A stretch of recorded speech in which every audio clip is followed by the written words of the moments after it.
Hi class, Dr. Bevilacqua here. I wanted to go through the Maxwell-Boltzmann distribution of gas speeds. The plot here is of the number of molecules on the y-axis versus molecular speed on the x-axis. And we know that a collection of gas molecules are traveling at different speeds.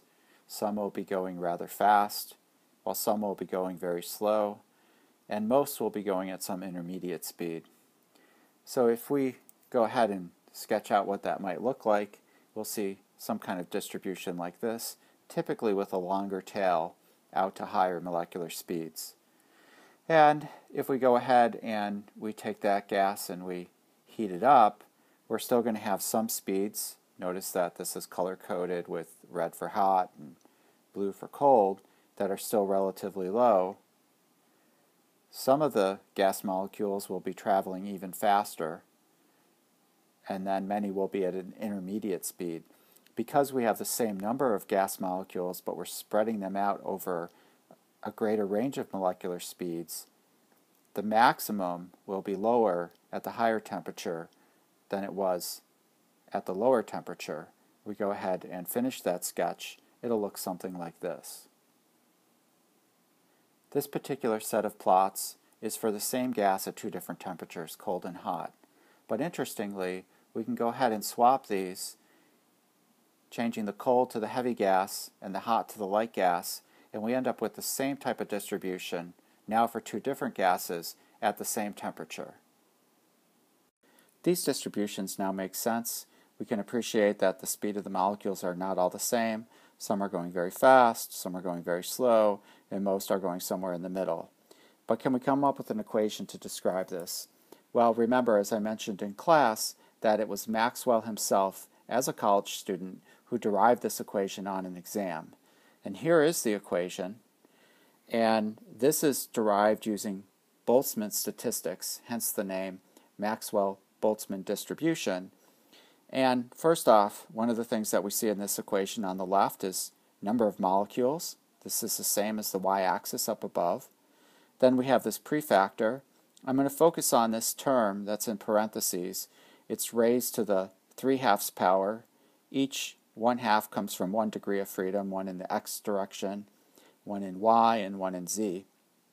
And we notice that it has molecular weight in the numerator and temperature in the denominator. In other words, high molecular weight and low temperature should behave similarly. And we see that that's the case. Here's a heavy gas, and I've left the blue color, and that indicates that high molecular weight and low temperature behave similarly.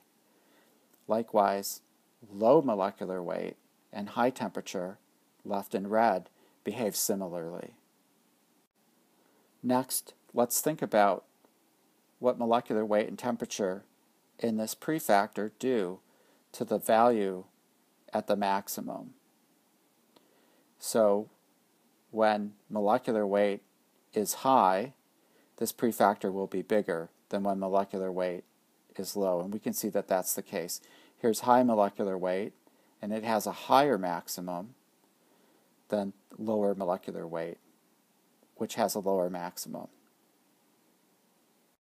Next, let's move our attention over here to this exponential term.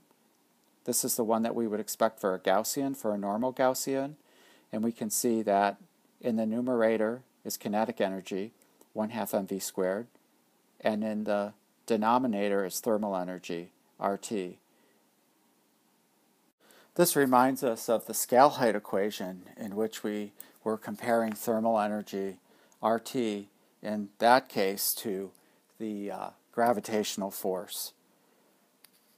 Because this is thermal energy and this is kinetic energy, they have the same units of joules, and so the exponent overall is unitless, joules divided by joules, and that's what we expect for the units of an exponent. This v is molecular speed, the same as what we have on the x-axis, and we can see that as v gets very large, we're going to get e to the minus very large number, which is going to go to 1 over e to the infinity, which will decay to 0, and that's in fact what happens. So that's consistent with what we observe up above. Also, note that molecular weight and temperature are, one is in the numerator and one is in the denominator, and so they are going to have opposite effects. That's exactly what we expect, as we discussed on the prefactor. And then finally we note that the v squared, the speed squared, is also found out in front of the exponential. And that causes the distribution to not be a perfect Gaussian, but more of a stretched Gaussian. In other words, it gives a weight to the decay that's happening at high molecular speed, causing it to decay a little bit more slowly than it otherwise would. V squared is a parabola, it's going up, the exponential decay is going down. Eventually the exponential decay wins, and the curve does decay to zero, but it decays in an asymmetric way. Out here on the left it truly goes to zero. Out here on the right, because you can never have negative speed, but out here on the right it only slowly decays.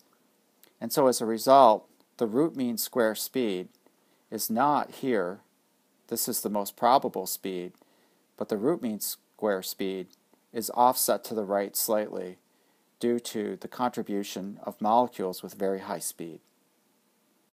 I'd like to wrap up by considering one more time the effect of molecular weight and temperature.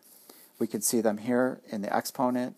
When there's high molecular weight, that's going to cause the exponential to decay faster, e to the minus bigger number. In fact, that's what we see. Here's the higher molecular weight, and it decays to zero first at a lower molecular speed than the lighter gas does. And as we discussed earlier, the higher molecular weight has a bigger prefactor to multiply this, which causes its maximum to be higher than the maximum in the lighter gas. Thanks for listening.